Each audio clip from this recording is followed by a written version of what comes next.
دوستو جہاں تک حضرت آدم علیہ السلام کی اولاد کا ذکر ہے تو کہا جاتا ہے کہ حضرت حوا علیہ السلام نے 20 بار ولادت کی تکلیف اٹھائی۔ ہر بار جڑواں بچے پیدا ہوتے تھے، ایک لڑکا ایک لڑکی۔ جو ایک ساتھ پیدا ہوتے تھے وہ سگے بہن بھائیوں کی طرح ہوتے، ان کی شادی نہیں ہو سکتی تھی۔ جو الگ الگ پیدا ہوتے تھے ان کی شادی ہو سکتی تھی۔ انسانی آبادی کے لیے اس وقت اللہ تعالیٰ نے یہی حکم بطور شریعت نازل فرمایا تھا۔ اس طرح بی بی حوا نے کل 40 بچوں کو جنم دیا۔ یاد رہے کہ حضرت آدم علیہ السلام نبی ہیں، لیکن تشریعی نبی نہیں، بلکہ ان نبیوں میں سے ہیں جو دنیا کی شروعات میں تعلیم انسان کے لیے بھیجے گئے۔ حضرت آدم علیہ السلام نے اپنی اولاد کو وہ سب سکھایا جو اللہ تعالیٰ نے انہیں سکھایا۔ سب ایک اللہ کی عبادت کرتے، کھیتی باڑی کرتے اور جانوروں کو پالتے۔ دوستو ہم آپ کو حضرت آدم علیہ السلام کی وفات کے بارے میں بھی بتائیں گے اور آپ علیہ السلام نے کتنی عمر پائی یہ بھی بتائیں گے، لیکن پہلے آپ کو حضرت آدم علیہ السلام سے جڑی کچھ دلچسپ معلومات بتاتے ہیں۔ دوستو کیا آپ نے کبھی سنا ہے کہ حضرت آدم علیہ السلام کو آدم کیوں کہتے ہیں؟ تو اس حوالے سے حضرت عبداللہ بن عباس رضی اللہ تعالی عنہ سے روایت ہے، بے شک اللہ پاک نے آدم کو جمعہ کے دن عصر کے بعد پیدا فرمایا اور آپ کو یعنی ظاہری زمین کی ایک مٹھی مٹی سے پیدا فرمایا، اس لیے آپ کو آدم کہتے ہیں، اور آپ کی اولاد کو آدمی یعنی آدم والا کہتے ہیں۔ اور جہاں تک بات ہے حضرت آدم علیہ السلام کی کنیت کی، تو حضرت آدم علیہ السلام چونکہ تمام انسانوں کے والد ہیں، اس لیے آپ کی ایک کنیت ابو البشر یعنی تمام انسانوں کے والد ہے۔ آپ علیہ السلام کی ایک کنیت ابو محمد بھی ہے، اور جنت میں بھی یہ کنیت آپ کی ہوگی، جیسا کہ حدیث پاک میں ہے کہ جنت میں کسی کی کنیت نہیں ہوگی سوائے حضرت آدم علیہ السلام کے، اور آپ کی عزت و تعظیم کے لیے جنت میں کنیت ابو محمد ہوگی۔ دوستو اب بتاتے ہیں آپ کو حضرت آدم علیہ السلام کی مبارک صورت کے بارے میں۔ روایات میں آتا ہے کہ جب حضرت آدم علیہ السلام کے مبارک وجود کا گارا بنا لیا گیا تو اسے ہواؤں کے ذریعے اتنا خشک کیا گیا کہ وہ بجنے والی مٹی کی طرح ہو گیا جیسے ٹھیکری۔ پھر فرشتوں کو حکم ارشاد ہوا کہ اس کو میدان عرفات کے پاس وادی و نعمان میں رکھ دو۔ اس کے بعد اللہ پاک نے اپنے دست قدرت سے حضرت آدم علیہ السلام کا وجود بنایا۔ فرشتوں نے پہلے کبھی ایسی خوبصورت شکل نہیں دیکھی تھی، لہٰذا حضرت آدم علیہ السلام کا مبارک وجود دیکھ کر وہ بڑے حیران ہوئے اور ان کے ارد گرد تعجب سے دیکھتے رہے۔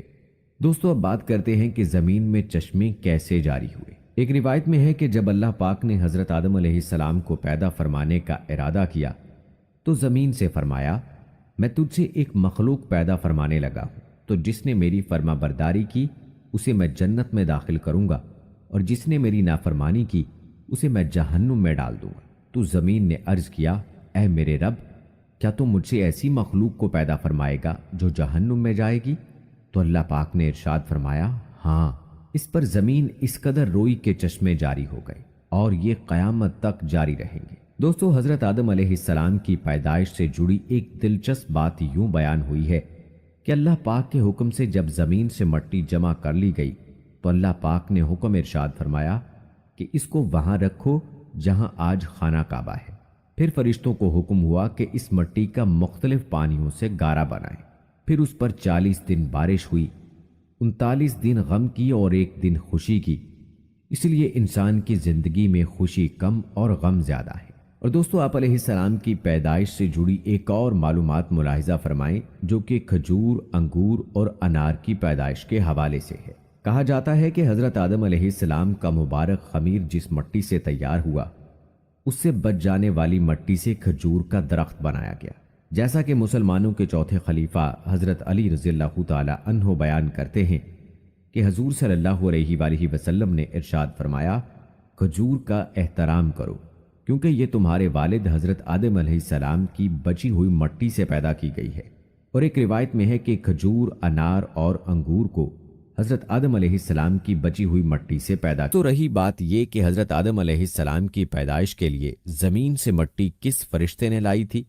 اس حوالے سے روایات میں آتا ہے کہ اللہ پاک نے حضرت جبرائیل علیہ السلام کو حکم ارشاد فرمایا کہ زمین سے ایک مٹھی مٹی اٹھا کر لاؤ۔ حضرت جبرائیل علیہ السلام نے زمین سے مٹی اٹھانی چاہی تو زمین نے اس کا سبب پوچھا۔ آپ نے سارا واقعہ بیان کیا۔ اس پر زمین کہنے لگی، میں خدا کی پناہ چاہتی ہوں اس بات سے کہ مجھ سے کچھ کم کیا جائے،